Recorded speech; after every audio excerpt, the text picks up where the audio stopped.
Hello students, how are you all? I hope you all are doing great. Welcome to your SST class. So in previous class हमने अपने geography के chapter number 3 को cover किया था and I hope कि आपको अच्छे से उस चैप्टर को समझ आ गया होगा एंड आई होप कि आपने रिवाइज भी कर लिया होगा. Now in today's class we are going to deal with our next chapter which is chapter number 4 and the title of the chapter is industries. So बच्चों आज के चैप्टर में हम इंडस्ट्रीज के बारे में पढ़ने वाले हैं. So चलिए देख लेते हैं कि आज के चैप्टर के हमारे लर्निंग ऑब्जेक्टिव्स क्या क्या होने वाले हैं. So in this chapter we are going to define industries and we will classify them into different types. After that we are going to understand what is the significance of industrialization in economic development. After that we are going to identify the main industrial regions of India and also the distribution of major industries. At last we are going to analyze case studies of the iron and steel industries in India and the United States. So all these are the topics जो कि हम आज की class में cover करने वाले हैं. So let's start with the chapter. बच्चों सबसे पहले आपको दिया है इंटरैक्टिव और इंटरैक्टिव में आपको क्या बोला गया है, अरेंज्ड पिक्चर्स. आपको यहाँ पे पिक्चर्स दी हुई है और आपको इन पिक्चर्स को अरेंज करना है और आपको नंबर्स को राइट करना है to indicate the order, right, to match the journey of rice from a paddy field to your kitchen. और आपको बताना है कि कैसे पैडी फील्ड से आपके किचन तक राइस पहुँचता है. तो यहाँ पे आपको डिफरेंट पिक्चर्स दी गई हैं. सबसे पहले ऑर्डर में क्या आएगा बच्चों, तो सबसे पहले तो हमें कल्टीवेट करना पड़ेगा, राइट. तो हम सबसे पहले पैडी को कल्टीवेट करते हैं. उसके बाद हम क्या करते हैं, हम करते हैं harvesting.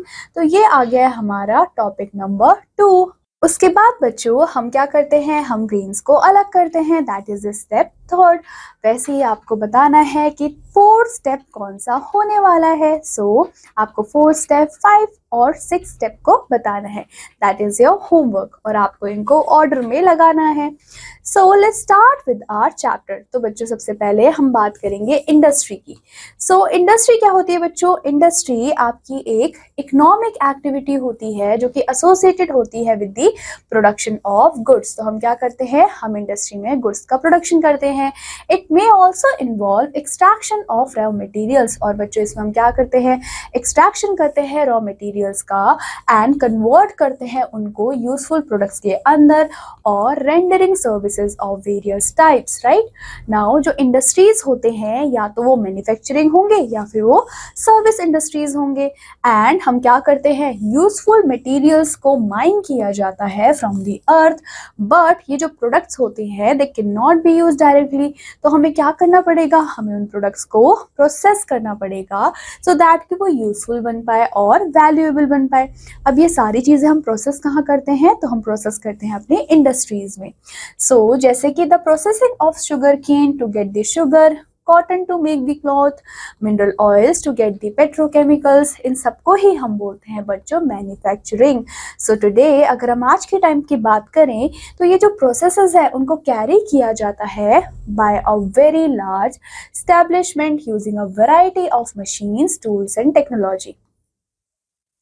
Now in 18th century अगर हम देखें तो बच्चों इंडस्ट्रियल रेवोल्यूशन हमें सबसे पहले देखने को मिला था कहाँ पे, ग्रेट ब्रिटेन में. एंड उसके बाद वो धीरे धीरे स्प्रेड होते चला गया वेस्टर्न यूरोप तक, जिसकी वजह से क्या हुआ, ग्रोथ और डेवलपमेंट हमें देखने को मिला मॉडर्न फैक्ट्रीज के अंदर. अब ये जो रेवोल्यूशन था उसने एक नए रिलेशनशिप को लाया among the human beings, machines and natural resources. Slowly क्या हुआ बच्चों, जितना भी एंटायर मैन्युफैक्चरिंग सिस्टम है वो बहुत ज्यादा कॉम्प्लेक्स बनता चला गया with the discovery of the other power resources. जैसे कि हमने पेट्रोलियम को डिस्कवर किया, वाटर पावर को डिस्कवर किया, बड़े बड़े इंडस्ट्रियल सेंटर्स डेवलप हुए एंड बहुत सारे हमने लेबर्स को लगाया जिन्होंने सेव किया मेथड have been introduced. इन सारी चीज़ों को हमने इंट्रोड्यूस भी किया. अब ये जो इंडस्ट्रीज होती हैं बच्चों उनको भी हम क्लासिफाई कर सकते हैं और हम उनको क्लासिफाई करते हैं बहुत सारे वेज में. सबसे पहले हम देखेंगे what are the factors influencing the location of industries, right. तो सबसे पहला है बच्चों आपके पास अवेलेबिलिटी ऑफ रॉ मटेरियल्स, फिर आता है अवेलेबिलिटी ऑफ पावर रिसोर्सेज, फिर आता है एक्सेस कितना है आपके पास लार्ज मार्केट का, गुड्स का ट्रांसपोर्ट फैसिलिटीज आपके पास कितनी है, आपके पास सबसे मेन चीज कैपिटल कितना है, पैसे कितने हैं लगाने के लिए, और अदर्स आते हैं आपके flat land, moderate climate, supply of water, government policies etcetera, right. Now coming two types of industries, right. तो बच्चों हम इंडस्ट्रीज को क्लासिफाई करते हैं बहुत सारे वेज में, जैसे कि on the basis of size, on the basis of level of production, on the basis of investment and even on the basis of number of workers, मतलब कि कितने लेबर आपने लगाए हैं, उनके बेसिस पे भी हम इंडस्ट्री को क्लासिफाई करते हैं। जैसे कि जो वेल ऑर्गेनाइज्ड क्या होती है, इंडस्ट्री होती है जिसमें बहुत सारे आपको यूनिट्स देखने को मिलते हैं and large production and large workforce भी देखने को मिलता है, जिसको हम बोलते हैं लार्ज स्केल इंडस्ट्री। तो बच्चों ऐसी इंडस्ट्रीज को हम क्या बोलते हैं, लार्ज स्केल इंडस्ट्री। अब बच्चों ये जो इंडस्ट्रीज होती हैं उसके लिए लार्ज इन्वेस्टमेंट की भी जरूरत होती है, लार्ज कैपिटल की जरूरत होती है, जैसे कि the iron and steel, automobiles and ship building industries, ये सारे आपके एग्जाम्पल होते हैं लार्ज स्केल इंडस्ट्रीज के। अब यहाँ पे आपको पिक्चर पे गिवन है, ये पिक्चर है बच्चों कॉटेज इंडस्ट्रीज की, राइट। नाउ फिर आती है आपके पास दूसरी टाइप की इंडस्ट्री जो कि होती है आपकी स्मॉल स्केल्स इंडस्ट्री। अब बच्चों यहाँ पे नाम से ही समझ आ रहा है कि स्मॉल मतलब कि छोटे स्केल की इंडस्ट्री है, तो ये स्मॉलर होती है आपके साइज में एंड इसमें ज़्यादा लोगों की ज़रूरत भी नहीं होती, इसलिए हम कुछ ही लोगों को एम्प्लॉय करते हैं और इसके लिए लोअर इन्वेस्टमेंट भी काम चल जाता है, राइट। जैसे कि आपके राइस मिल्स, ऑयल मिल, स्मॉल मिल्स, ये प्रोड्यूस करते हैं फैंस को, साइकिल को, बल्ब को एक्सेट्रा, एंड ये इंडस्ट्रीज प्रोड्यूस करती है स्मॉल स्मॉल पार्ट्स को, जैसे कि आपके नट्स हो गए, बॉल्ट्स हो गए, for a large scale industries. मतलब कि ये स्मॉल स्केल इंडस्ट्री क्या कर रही है, अपना जो सामान बना रही है वो किसके लिए बना रही है, वो लार्ज स्केल इंडस्ट्रीज के लिए बनाती है। नाउ ये जो वेंचर्स होते हैं बच्चों, ये क्या प्रोवाइड करते हैं, ये बहुत सारे लोगों को एम्प्लॉयमेंट प्रोवाइड करते हैं एंड हेल्प करते हैं in the training man power. जो मार्केट होता है फॉर द मैन्युफैक्चर्ड गुड वो यूजुअली लोकल होता है, बट समटाइम्स ये सर्व करता है other regions of the country को एंड इवन फॉरेन मार्केट्स को भी। ऑफन जो प्रोडक्ट्स होते हैं वो गुड क्वालिटी के होते हैं and easily find a large number of buyers from different areas. जो भी आपकी स्मॉल स्केल इंडस्ट्रीज होती हैं वो डेवलप होती हैं according to the needs of an area and ये आपको हेल्प भी करती है ताकि आप इम्प्रूव कर पाओ स्टैंडर्ड ऑफ लिविंग को। जितने भी लोन्स होते हैं फ्रॉम दी बैंक्स वो इनकरेज करते हैं लोगों को कि वो अपनी छोटी छोटी इंडस्ट्रीज को सेटअप करें। Now there are still smaller industries called village और कॉटेज इंडस्ट्रीज। तो बच्चों यहाँ पे आपको बताया गया है कि अभी भी हमारे पास क्या है, छोटी छोटी इंडस्ट्रीज हैं विलेज में जिनको हम कॉटेज इंडस्ट्रीज के नाम से जानते हैं, विलेज इंडस्ट्रीज के नाम से जानते हैं। और इस चीज़ के लिए हमें ज़्यादा कैपिटल की ज़रूरत नहीं होती, ज़्यादा इन्वेस्टमेंट की ज़रूरत नहीं होती है एंड ये अटैच होती है आपके घर से। एंड एम्प्लॉय कौन होते हैं, तो एम्प्लॉय होते हैं आपके फैमिली मेम्बर्स, जैसे कि खादी, हैंडलूम्स एंड हैंडीक्राफ्ट, सारी ही चीज़ें प्रोड्यूस की जाती है by the cottage industry, right. तो आपको याद रखना है कि जो कॉटेज इंडस्ट्री होती है वो क्या होती है। नाउ जितने भी आर्टिसंस होते हैं वो क्या बनाते हैं, इंटीग्रेटली डिजाइन प्रोडक्ट्स बनाते हैं जो जिसकी वजह से वो सिर्फ क्या कर सकते हैं, अपनी फैमिली का लाइवलीहुड चला सकते हैं और मनी को भी अर्न करते हैं। और सबसे बड़ी बात कि जितने भी फॉरेन कंट्रीज होते हैं वो इनके डिज़ाइन को अप्रिशिएट भी करते हैं। अब ये जो इंडस्ट्री होती है वो हेल्प करती है और एक वैल्यू को ऐड कर देती है प्राइमरी प्रोडक्ट्स को लेके एंड ये जनरेट भी करती है एम्प्लॉयमेंट को इन दी विलेजेस। जितने भी एंशिएंट आर्ट्स होते हैं, टैलेंट्स होते हैं विलेज क्राफ्टमैन के, उसको प्रिजर्व करके रखना पड़ता है और इसी तरीके से वो प्रिजर्व भी हो जाती है। इंडिया कैसा है बच्चों, इंडिया बहुत ही वेल प्लेस्ड है for the developing this type of industry, क्योंकि हमारे पास लार्ज पॉपुलेशन ऑफ आर्टिसंस हैं ऑफ ट्रेडिशनल क्राफ्ट्स, जैसे कि वीविंग करते हैं, एम्ब्रॉयडरी आर्ट करते हैं, राइट। तो ये सारी ही चीज़ें हमें देखने को मिलती है। Now coming to our next topic जो कि है classification based on the ownership. तो बच्चों हम यहाँ पे देखने वाले हैं कि इंडस्ट्रीज के कौन कौन से टाइप होते हैं on the based of the ownership. So बच्चों, इंडस्ट्रीज को क्लासिफाई हम कर सकते हैं on the basis of their size, raw materials जो हमने यूज किया है, and products and even ownership. तो बच्चों, इनको क्लासिफाई किया गया है 4 टाइप्स के अंदर। पहला आपका पब्लिक, फिर है बच्चों प्राइवेट, फिर है जॉइंट, एंड लास्ट वन है आपका कोऑपरेटिव। तो सबसे पहले हम बात करने वाले हैं पब्लिक सेक्टर की, राइट। अब बच्चों, ये जो इंडस्ट्रीज होती हैं वो कौन ओन करता है? स्टेट और एजेंसीज ओन करती है, जैसे कि आपके coal India limited, Bharat heavy electricals limited, Indian oil corporations, ये एग्जांपल्स होते हैं पब्लिक सेक्टर इंडस्ट्रीज के इन इंडिया। उसके अलावा यहाँ पे आपको पिक्चर भी गिवन है, ये पिक्चर है टाटा आयरन की एंड स्टील कंपनी लिमिटेड की। फिर आता है आपका नेक्स्ट टाइप जो कि है आपका private sector.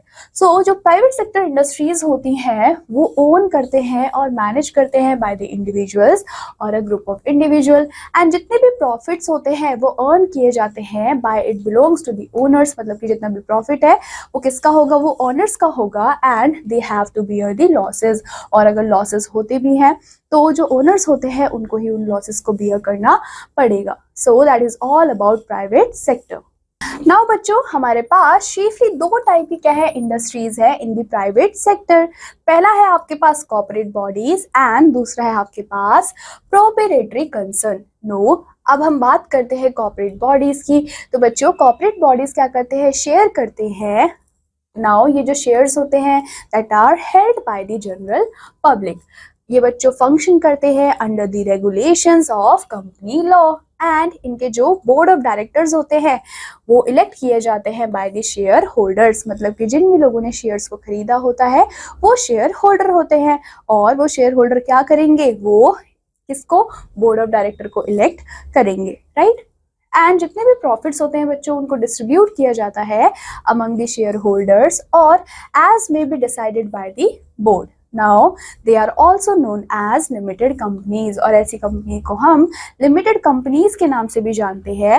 And in the case of proprietary concern, generally जो फैमिली मेंबर्स होते हैं या फिर जो पार्टनर्स होते हैं वही क्या करते हैं? ओन करते हैं इस यूनिट को। They do not generally have any share pattern, इनके पास कोई भी शेयर पैटर्न नहीं होता, एंड जितना भी प्रॉफिट उनको हुआ होता है तो जितना भी प्रॉफिट है वो ओनर्स के पास ही जाता है। एग्जाम्पल्स अगर हम देखें कॉर्पोरेट बॉडीज या फिर प्राइवेट लिमिटेड कंपनीज की, तो बच्चों ये कौन कौन से हैं? ये है आपके Tata iron and steel company, Escorts limited, Birla group of companies etcetera, ये सारे आपके एग्जाम्पल है। और अगर हम क्या देखते हैं प्रोप्राइटरी कंसर्न्स को देखते हैं तो उसमें इंक्लूड होते हैं आपके MBD group, Frank brothers and several thousands of others similar industries. Now coming to joint sector. अब जो जॉइंट सेक्टर क्या होता है? सो बच्चों, ये जो टाइप की इंडस्ट्री होती है which is jointly manage by the government agencies, तो इनको मैनेज कौन कर रहा है? तो गवर्नमेंट की एजेंसीज जॉइंटली मतलब साथ में मैनेज करती है, एंड द प्राइवेट फर्म्स वो भी इनको मैनेज करती है, जैसे कि आपके ऑयल इंडिया है, गुजरात एल्कलाइज है एक्सेट्रा, ये एग्जाम्पल्स होते हैं आपके जॉइंट इंडस्ट्री के।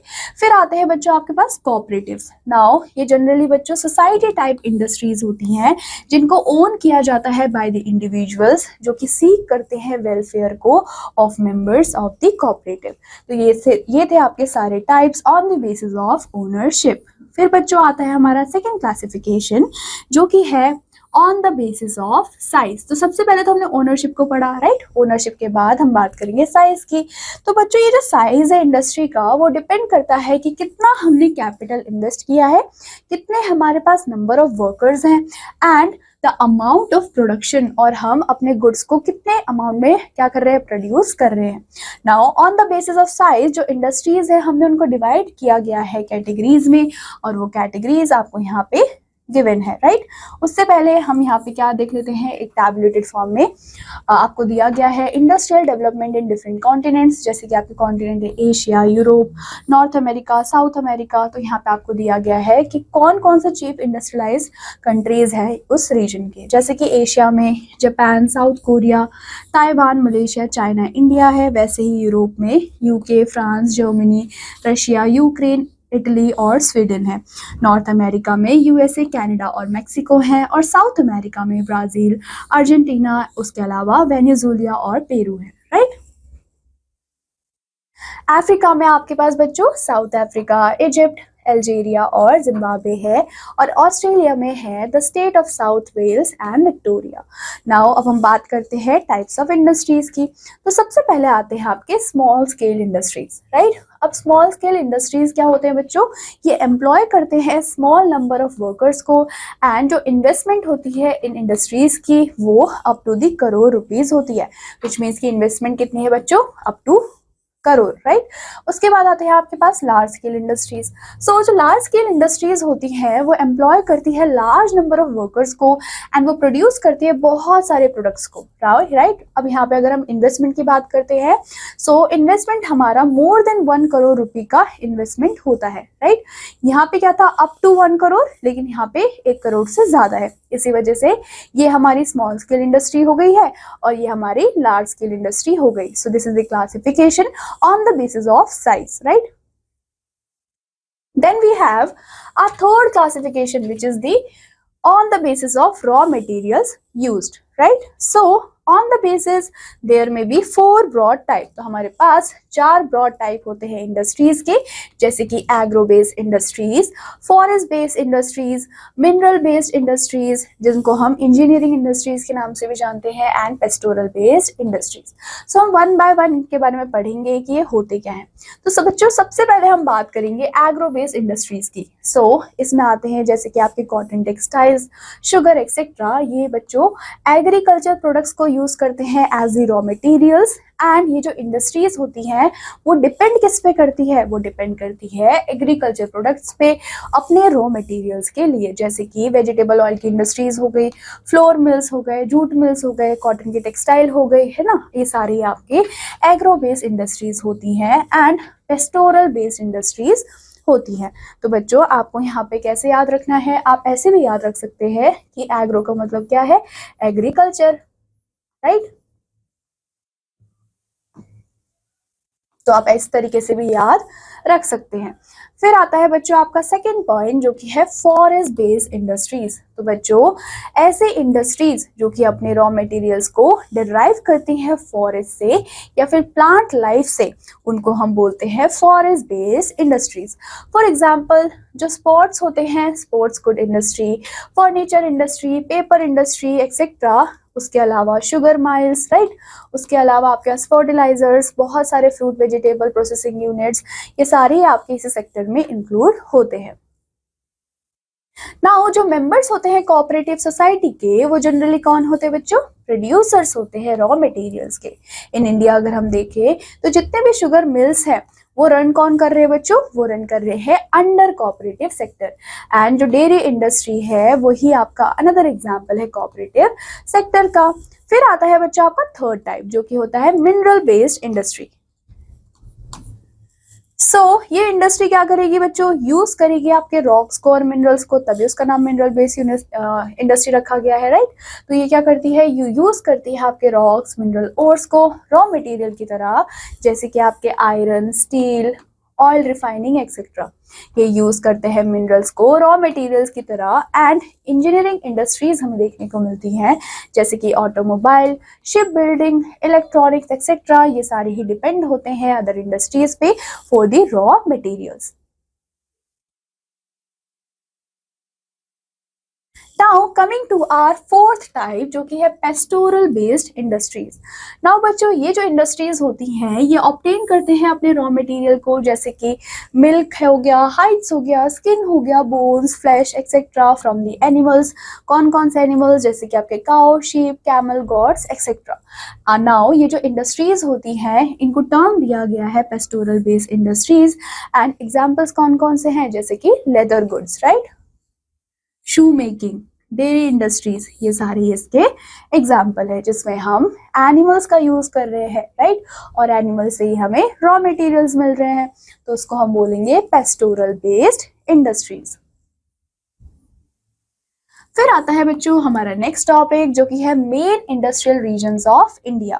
सो in India as elsewhere there also exist industrial regions, right. India में भी इंडस्ट्रियल रीजन एग्जिस्ट करते हैं, दो इकोनॉमिक एंड सोशल कंसिडरेशंस भी इम्पॉर्टेंट है and maximum advantage of resources is also important factor in promoting industrial regions. So यहाँ पे आपको important industrial regions of India mention किए गए हैं, जैसे कि आपको मैप के फॉर्म में भी दिया हुआ है कि कौन कौन से इंपॉर्टेंट आपके इंडस्ट्रियल रीजन्स हैं, राइट। फॉर एग्जांपल बैंगलोर में है आपका तमिलनाडु बेल्ट, विशाखापट्टनम में है घंटा बेल्ट, उसके बाद है Chota Nagpur plateau regions, Hooghly belt, Gurugram, right, Delhi Meerut belt, उसके अलावा आपके पास अहमदाबाद वडोदरा बेल्ट, मुंबई पुणे बेल्ट, ये सारे आपके इंडस्ट्रियल रीजन्स होते हैं।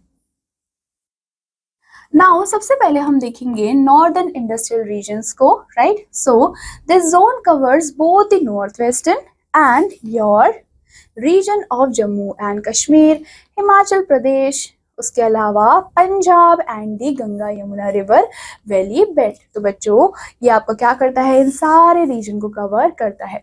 इसमें इंक्लूड होते हैं आपके मेजर इंडस्ट्रियल सेंटर्स, कौन कौन से, जैसे कि आपका दिल्ली है, गुरुग्राम है, मेरठ है, फरीदाबाद हो गया, मोदी नगर हो गया, गाजियाबाद है, अम्बाला है, आगरा है, मथुरा है, ये सारे आपके इसमें आते हैं। नाउ एडवांटेज क्या है बच्चों, ये जो रीजन होता है वो ऑफर करता है advantages of locating small hydro power plants.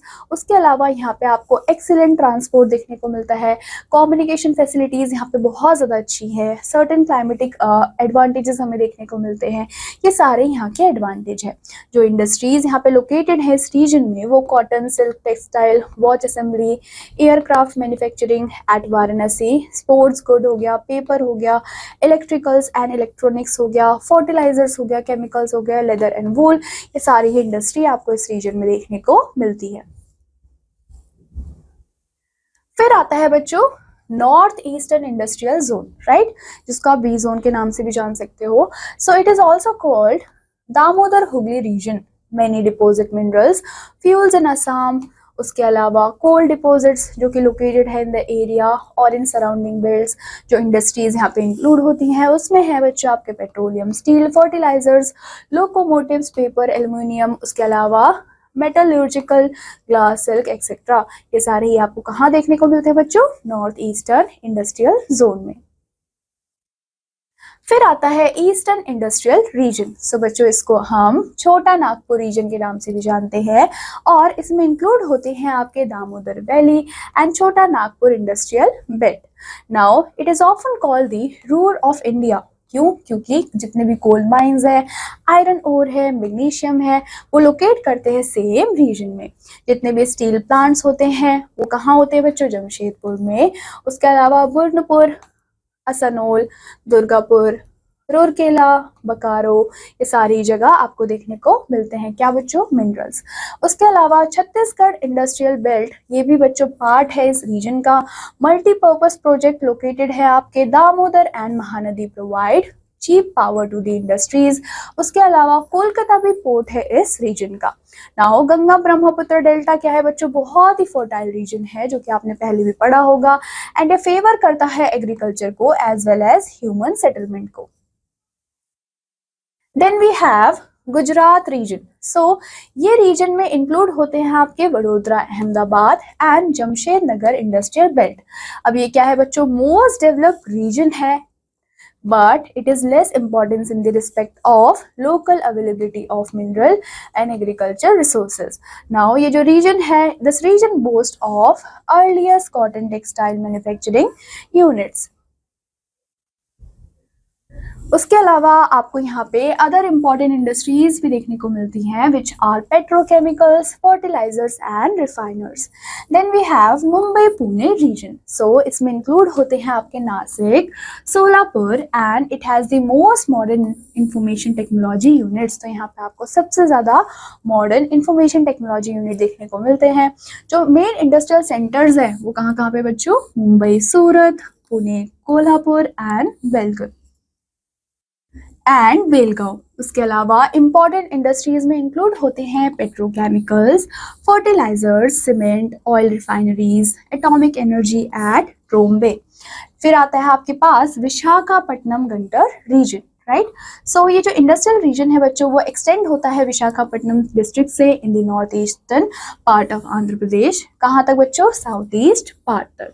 Now इसमें इंक्लूड होते हैं आपके important industrial centres of your Visakhapatnam, Kakinada, Vijayawada, Guntur, Kurnool, Hyderabad. ये सारे ही जगह यहाँ पे इंक्लूड होते हैं।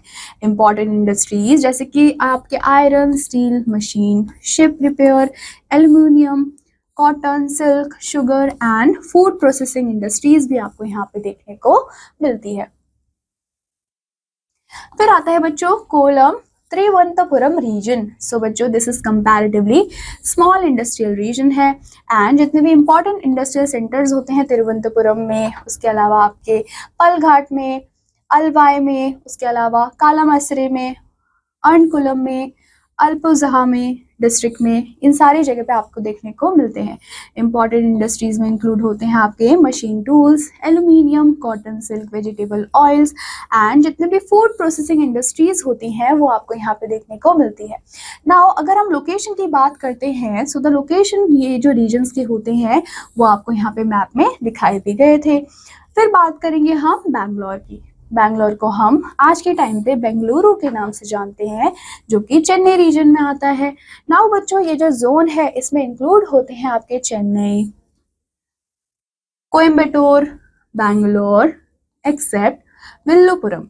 जितने भी इंडस्ट्रीज होती है उसमें इंक्लूड होती है आपकी iron and steel at Bhadravati, watches, telephone, defence equipments, aeronautics, railway coaches, motorcycles, automobiles and large number of agriculture products processing units भी आपको बेंगलुरु में देखने को मिलती है।